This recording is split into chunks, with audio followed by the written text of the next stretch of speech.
My name is Eric Tabor. I work for I did work for a U.S.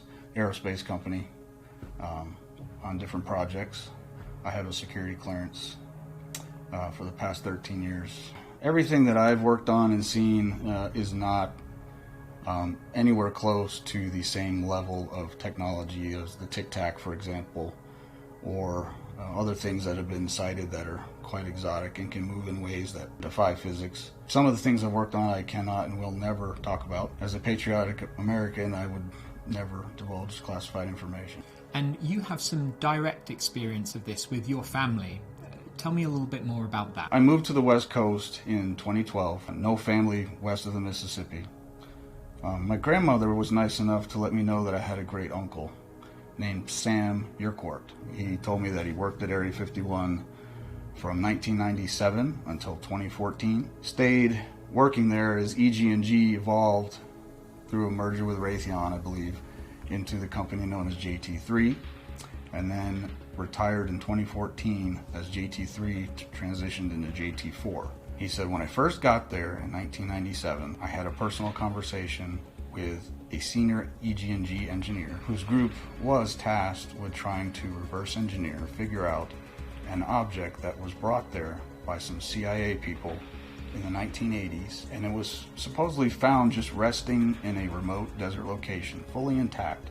And the senior EG&G engineer described to my great uncle that it was egg-shaped, about the size of a SUV, smooth and seamless, metallic looking, silverish gray in color, no control surfaces, no flaps, no inlet, no exhaust. It showed up on X-ray as a solid object. They tried to penetrate the hull, try to open it.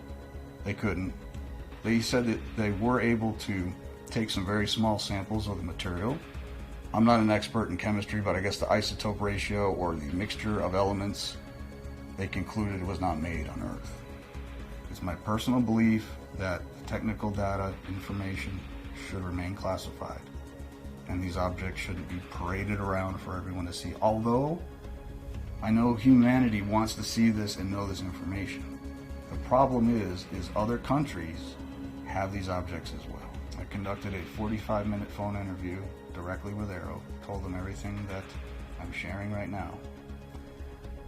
Shortly after the interview, they forwarded me a memorandum of record to sign and date initial, and that's going to be compiled with all the other data they're collecting and to a historical record that's going to go to Congress sometime next year. My dealings with Aero, they were very professional.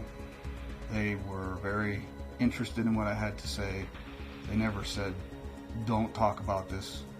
They never were threatening. They never were demeaning. What would you say the value is of this information? You know, on the one hand, you are giving a story that's second or third hand. This is retold by your great uncle who's now passed away.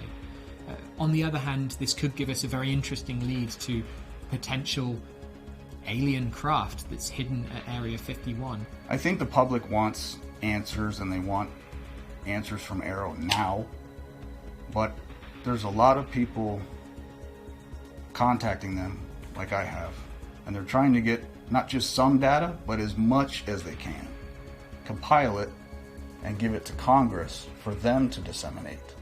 It's not going to be compiled and just given to a news organization. So people, I think, need a little more patience. Skepticism is good and holding people's feet to the fire, but at the same time, you gotta let investigations take some time. Disclosure has to be done carefully. It has to be done carefully. We don't want our enemies to know everything that we've got. Do you have a message for any other potential whistleblowers or people with information about potential crash retrievals or UFOs? What should they do? Never want to play your full hand.